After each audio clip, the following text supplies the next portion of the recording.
Hello, we've been using the launch of Engage with the Page to help connect you with some great titles we think are so important at the beginning of the year. It has been very hard for us to choose what book to share. There are so many wonderful books that you can use at the beginning of the year to think about connections and the connections that we have with others. We've really tried to find books that you can look at with young students and older students. So the book that we'd like to share with you this week is You Matter by Christian Robinson. He's an author known for his beautiful illustrations and fabulous messages too. So we think this is a book that will really help your students to feel connected. And just a reminder, as with any book that you use in the classroom, it's really important just to enjoy it first as a book together. Enjoy the beautiful illustrations, enjoy the words, enjoy that you can come together to read aloud as a community. And then once you've had time to just look at that beauty together, then you can really start to think about, what are we wondering about words? What are we wondering about the illustrations? What are we wondering about? Why did the author do this? It's also a really great chance to look at identity. Just like last week, we're getting to know all of our students and they're getting to know us. And of course, we want them to know that they matter in this classroom, whatever gifts they bring to us as well. So we really want them to be able to see themselves in the book, to identify with what really does matter to you, or have you ever been in this situation? And also connecting with each other. What different connections do you have to your classmates? But of course, if you're in a school where you are well into your school year, this book is also great. It doesn't have to be the start of the school year, of course. Cementing connections in your classroom is important at any stage in the year. But that said, when you do get to the point where you would like to use this for some word inquiry, I think some of you will look at this to start with and think, oh, gosh, this book's a little bit simple because there are so many words that are just freebases. They don't have any prefixes or suffixes. So doesn't that seem a bit too simple for us to dive into? But actually, I think that that's really interesting because what we can do is really solidify that concept with our students that every word has to have a base. The base holds the core meaning in the word. And so lots of our words can be just by themselves a base. So you can take any page from the book. This is just one of the pages, and here's the text. The small stuff, too small to see. You can look at this sentence together. You can think, can I add an affix to any of the words from the text? And even our younger students, they know the suffix ing. And we can think together, can we add that suffix to any of the words? This is really important to begin reinforcing that words carry meaning and that you can't add an affix to every base.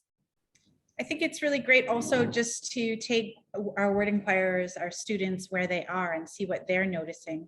So the same thing, Lauren, with the sentence or the page that we found, you could have students just look and ask, what are they noticing? What interests you about those words?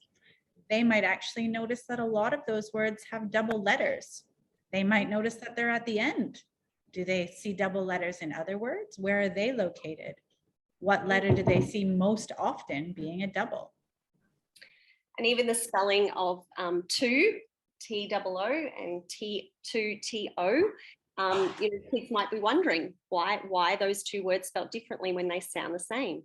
Or the students might say, if we ask them that question, what are you noticing? Some of them might say, I can see some vowel letters. Fantastic. We could find the vowels, we could circle them, we could start to go on a vowel hunt through the book, because in this, we could look at that sentence and say, oh, are all of our vowel letters represented in these words? We could go on a hunt through the book to see are there other vowel letters, and then that could extend to other books. It could extend to their own names where they're looking for the vowel letters and circling them to find them in their names. You could even concentrate on one vowel and then start to find words in the story where it represents different sounds. like maybe Lauren, you could write some of these words that I found, like A. If we looked at some of the words that have A in it, in that sentence, we see A in small. And I think there's also A in, I found in and last, matter. Can't quite see that. So maybe if you can just move your, yeah, exactly. So then we could start to look at the letter A and say, oh, does it make the same sound always? Or is it making different sounds, some different sounds? And we could start to then look and see, oh, in the word all, what sound is it? The word small, sorry, what sound is it making? And are there any other words in the book where A makes that same, represents that same phoneme, that same speech sound? What about in, we'll find some with and. What about in last? In fact, as you keep searching through the book, you might discover A teaming with another letter and making a digraph. So I think the word reach. And if we were feeling the phonemes in reach, e, ch, we can see that the EA is working together there. So that could be an interesting investigation of just looking into some different letters in the book. So we can take time to look at letters, but we can also look at the structure of words. We talked about that a lot of words in this book seem to really be free bases, but they're not all free bases. So one thing that you could do with your students is go through and try to put a box around the base. That is the most important part of the word. It does hold the meaning. And then you could figure out if there are any other affixes that go with that. For example, you might look at the word busy. Students know that Y can be a suffix. Is it a suffix in this word? Is bus the base? Or what about the word gassy or really? All of those words end in a Y, but is it working as a suffix in that situation? Or you could look at the word matter, right? You matter. We often, most of our students will know that ER can be a suffix. Is it a suffix in the word matter, or does the base just end in an ER? You know, if it is a suffix, is mat the base, like mat, like a rug? What's that got to do with matter? You know, what does that actually, then we have to come back and think about, well, what does you matter mean? What does matter mean in that? Oh, you're important, you matter, it's something that's important. Does that come from the same root, I wonder, as matter, like the stuff?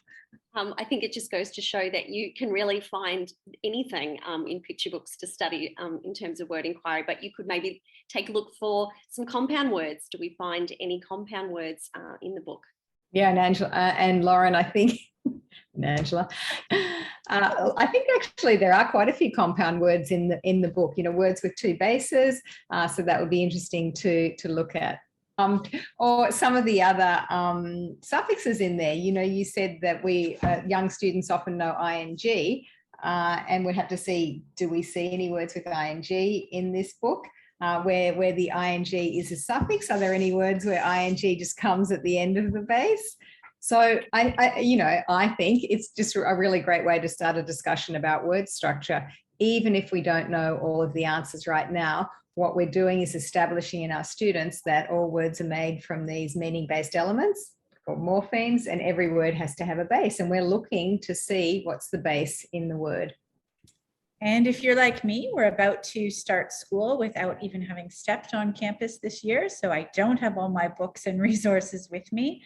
But a great thing about this book is it is available online, and we have the link for you, and it's read by the author. So really wonderful for students to engage with the author. There's some questions at the end where he talks about his process. They can see themselves as authors and work just like this other author is working as well. So enjoy, Christian, reading that with you. So feel free to share this resource and have conversations about words with your colleagues and within your professional network. And we can't wait for you to join us again next Wednesday when we engage with the page. So see you then.